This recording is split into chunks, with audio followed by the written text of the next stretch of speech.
दोस्तों दुनिया में मौजूद कई ऐसे लोग हैं जो पैदाइशी खूबियों के मालिक होते हैं, लेकिन कुछ ऐसे भी हैं जिन्होंने इन खूबियों को दिन रात मेहनत करके खुद बनाया है। इन्हीं में से 10 ऐसे लोग जो आम लोगों से कहीं ज्यादा ताकतवर और यूनिक हैं। पर नंबर 6 सच में आपके होश उड़ा देगा। तो बिना टाइम वेस्ट करते हुए आज की वीडियो को शुरू करते हैं। इससे पहले अगर आप मेरे चैनल पर नए हैं तो चैनल को सब्सक्राइब करना मत भूलिएगा। नंबर 10 दोस्तों, अगर एक आम इंसान की बात की जाए और उससे पूछा जाए कि तुमने कुछ दिन पहले क्या खाया था या क्या किया था तो शायद उसको याद हो। लेकिन दुनिया में एक ऐसा इंसान भी है जिसे ना सिर्फ गुजरे हुए कुछ दिनों के बारे में याद है बल्कि उसे अपने बचपन की हर बात बिल्कुल परफेक्ट याद है ना। मजे की बात, उसका दिमाग इतना पावरफुल है कि उससे चाहे आप कुछ भी पूछ लो। मिसाल के तौर पर पिछले साल 20 मार्च को दिन कौन सा था तो वो भी उसे मालूम है। जॉय डिग्रैंडिस। दोस्तों जॉय जब 10 साल का था तब जॉय के वालिदैन को पहली बार एहसास हुआ कि जॉय की याददाश्त में कुछ खास है।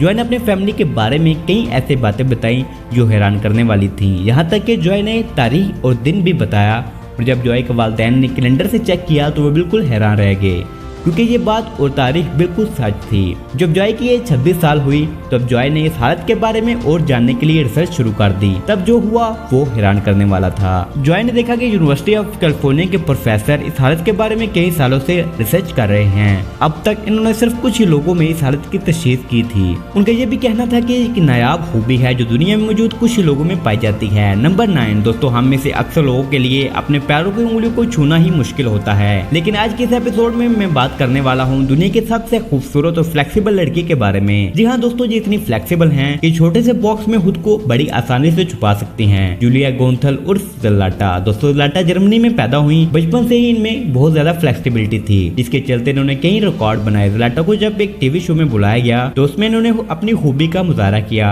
जिसके बाद से ज़लाटा को बहुत से लोग जानने लगे, जिसके चलते ज़लाटा का नाम Guinness book of world record में भी दर्ज किया गया। ज़लाटा अपने पैरों की उंगलियों को छूने के लिए अपने पैरों को अपने सर के ऊपर से मोड़कर ऐसा बड़ी आसानी से कर लेती हैं और अपने आप को 50 सेंटीमीटर के बॉक्स में आसानी से फिट कर लेती हैं। इनकी ये फ्लेक्सिबिलिटी देखकर वीडियो को लाइक कर दें। नंबर 8 दोस्तों, मिलिए दुनिया में मौजूद एक ऐसे इंसान से जिसका मुंह दुनिया में सबसे बड़ा है। इतना बड़ा कि वो अपने मुंह में पेप्सी की पूरी कैन को डाल सकता है। Francisco Domingo. दोस्तों फ्रांसिस्को दुनिया का सबसे बड़े मुंह वाला इंसान है और इसके मुनफरद टैलेंट को Guinness book of world record में दर्ज किया गया है। 20 साल और नौजवान जो अंगुलन जबड़े के नाम से भी जाना जाता है। रोम में होने वाले एक मुकाबले में फ्रांसिस्को ने अपना टैलेंट दिखाया जिसमें आने वाले दूसरे पार्टिसिपेंट को हराकर फ्रांसिस्को ने ये मुकाबला जीता और उसके बाद से फ्रांसिस्को को पॉपुलैरिटी मिली। पहली दफा फ्रांसिस्को ने अंगोला के दरकुमर लवांडा में अपने टैलेंट का मुजाहरा किया। इसने कोक की कैन को 1 मिनट में 14 बार अपने मुंह में डालकर उसे निकाला। फ्रांसिस्को का कहना था कि Guinness book of world record में अपना नाम दर्ज करवाना मेरा एक ड्रीम था।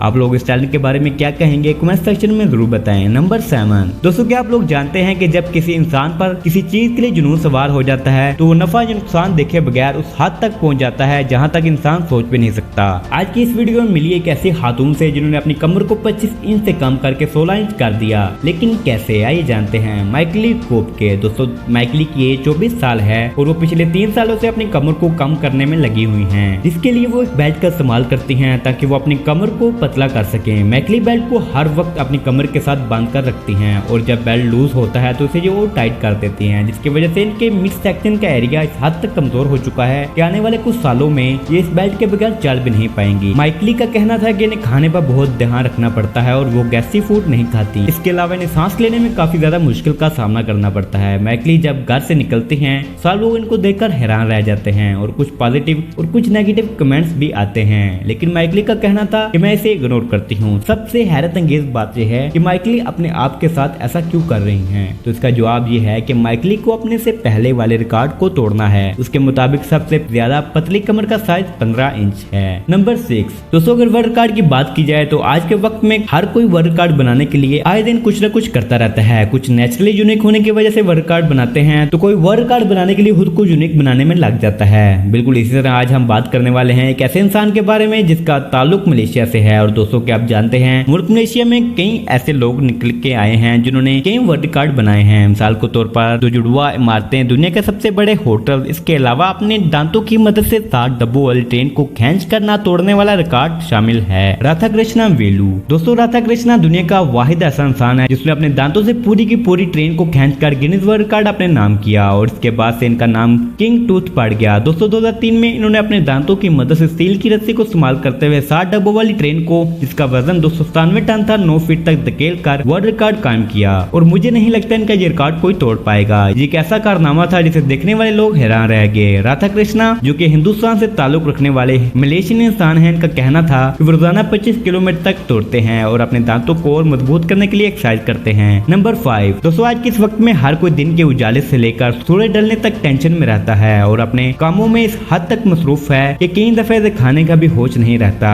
और इस सब मसरूफियात से निकलकर हर कोई अपने अपने घरों में जाता है और सब मसरूफियात को पीछे छोड़कर और अपने आप को रिलैक्स करने के लिए कम से कम 6 से 8 घंटे की नींद करता है। लेकिन क्या हो अगर मैं आपसे कहूँ दुनिया में एक ऐसा इंसान भी है जो पिछले 50 सालों से सोया ही नहीं। दोस्तों है ना हैरान करने वाली बात। और इस बात को साबित करने के लिए वियतनाम के कुछ टीवी चैनल ने नई टेक्नोलॉजी को इस्तेमाल करते हुए उस शख्स को ट्रैक किया और सबका यही मानना था कि वो सोया ही नहीं। कि वाकई कोई इंसान 50 साल तक बिना सोए रह सकता है। थाई निगोस। दोस्तों थाई निगोस 1942 में वियतनाम में पैदा हुआ। थाई के मुताबिक जब वो 20 साल का हुआ तो उसके बाद से इसे बेख्वाबी सी होने लगी, जिसकी वजह से वो रात को भी काम करता था। जब थाई निगोस पर रिसर्च की गई तो कोई खास वजह सामने नहीं आई जो इस बात को साबित कर सके कि थाई को नींद क्यों नहीं आती। एक इंटरव्यू में थाई निगोस ने कहा कि उसे ये तो पता नहीं कि ना सोने की वजह से उसकी सेहत पर कितना असर पड़ा है, लेकिन वो आज भी दिन हो या रात वो अपने फार्म पर काम करता है बिना किसी मुश्किल के। थाई निगोस वियतनाम में अपने फार्म पर ही काम करता है जहां वो अपनी मुर्गियों की देखभाल करता है। नंबर 4। दोस्तों अगर हम सुपर पावर्स की बात करें तो हमारे जहन में कई सुपर हीरोज मूवीज का नाम आता है जैसा कि सुपरमैन, स्पाइडरमैन वगैरह। लेकिन आपने कभी सुपर पावर्स वाले लोग रियल लाइफ में देखे हैं? अगर नहीं तो चलिए मैं आपको आज के इस एपिसोड में एक ऐसे इंसान से मिलाता हूँ जिसमें सच में सुपर हीरो जैसी पावर है। दोस्तों आपने मूवीज के कैरेक्टर फ्लैश को तो देखे ही होगा, जिसके पास बिजली से ज्यादा तेज दौड़ने की ताकत होती है और उसे आम लोगों की तरह भागते हुए कुछ महसूस नहीं होता। बिल्कुल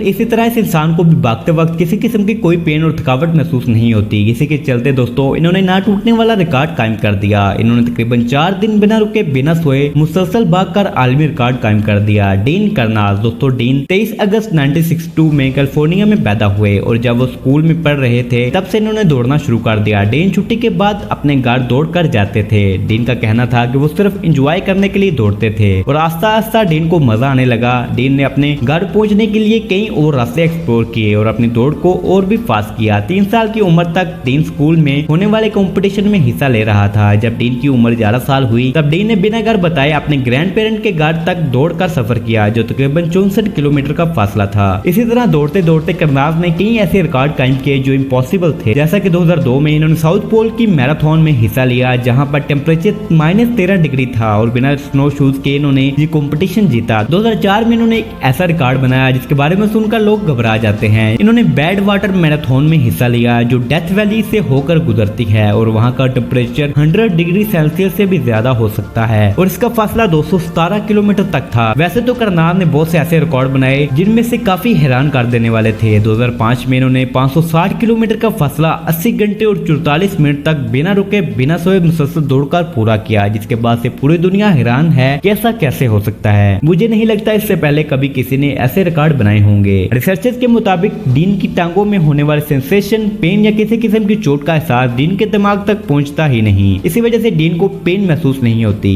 नंबर 3। दोस्तों आपने रोबोट मूवी ही तो देखी होगी जिसमें चिट्ठी के पास अपनी बेशुमार ताकतों में से एक मैग्नेटिक पावर थी, जिसमें चिट्ठी किसी भी लोहे की चीज को खींचकर अपने जिस्म से चिपका लेता था। बिल्कुल इसी तरह आज की वीडियो में मिली रियल लाइफ मैग्नेटिक मैन से जो अपने जिस्म के साथ बेशुमार चीजें चिपका लेता है। मुहिबीजा बिल्जुबासिक। दोस्तों मुहिबीजा दुनिया के ऐसे इंसान हैं जो टीवी का रिमोट खो जाने की फिक्र नहीं करते क्योंकि टीवी के रिमोट को अपने जिस्म के साथ चिपका सकते हैं। मुहिबीजा का दावा है कि इसके पास ये कुदरती खूबी है। एक दिन जब मुहिबीजा टीवी देख रहे थे तो उन्होंने इस टैलेंट को टीवी पर देखा और अपने जिस्म पर आजमाया, तब इन्हें अपने इस टैलेंट का पता चला। मुहिबीजा अपने जिस्म पर खाने की चम्मच, रिमोट, इसके अलावा और भी वजनी चीजें चिपका सकते हैं। मुहिबीजा का कहना था कि आने वाले वक्त में इस खूबी को एक्सरसाइज में कन्वर्ट किया जा सकता है, जिसकी मदद से कोई भी आसानी इस टैलेंट को सीख सकता है। नंबर 2।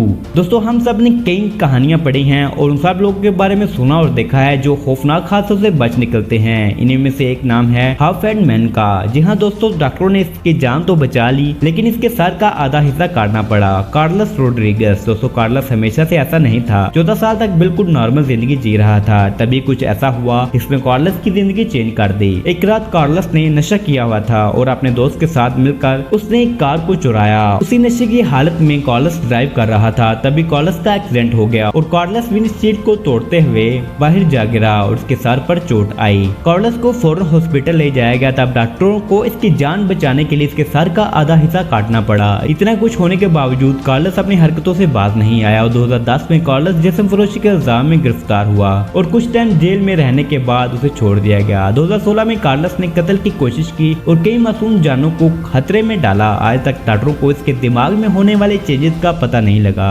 लेकिन कार्लोस आज भी एक अजूबे के तौर पर जाना जाता है। नंबर वन दोस्तों, इंडिया से ताल्लुक रखने वाला एक ऐसा इंसान जिसे खुद को एक जिंदा साबित करने के लिए 19 साल लगे। क्या हुआ इनके साथ और क्यों इनको जिंदा होने के बावजूद मुर्दा करार दे दिया गया और कैसे इन्होंने 100 से ज्यादा ऐसे लोगों को ढूंढा जो कानूनन मर चुके थे। लाल बिहारी दोस्तों, लाल बिहारी इंडिया से ताल्लुक रखने वाला एक ऐसा किसान और कारकुन है जिन्हें सरकारी तौर पर 1975 से लेकर 1994 तक मुर्दा करार दे दिया गया और 19 साल तक हिंदुस्तानी ब्यूरोक्रेसी से लड़ा ये साबित करने के लिए कि वो जिंदा है। असल में कहानी कुछ यूं थी, लाल बिहारी के चचा ने कुछ लोगों को रिश्वत देकर डेथ सर्टिफिकेट बनवा लिया था ताकि ये लाल बिहारी के प्रॉपर्टी को हासिल कर सकें। और जब लाल बिहारी बैंक से लोन लेने के लिए बैंक गए तब इन्हें पता चला कि वो सरकारी तौर पर मर चुके हैं। जब लाल बिहारी को ये पता चला कि वो सरकारी तौर पर मर चुके हैं तो वो हैरान रह गए। इसके बाद क्या था, लाल बिहारी ने आजमगढ़ में एक तंजीम बनाई जिसका मोटिव ये था कि वो अपने जैसे लोगों को ढूंढेंगे जो सरकारी तौर पर मर चुके हैं ताकि वो खुद और इन सब को इंसाफ दिला सकें। और फिर लाल बिहारी की मेहनत रंग लाई और लाल बिहारी 100 ऐसे लोगों को ढूंढने में कामयाब हो गए जो सरकारी तौर पर मर चुके थे।